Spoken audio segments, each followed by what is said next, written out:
Now lock with the remote system.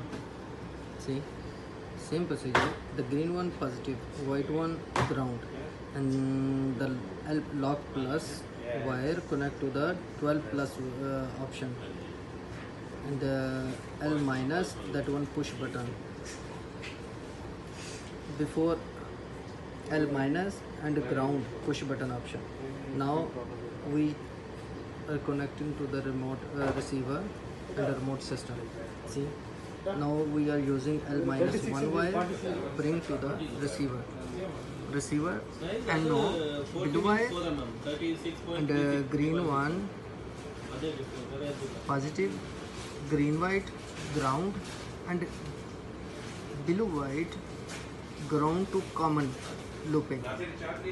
See, you can check all connection. Now we can use the remote, and that green and green white we connect to the green positive and green white negative. Now see,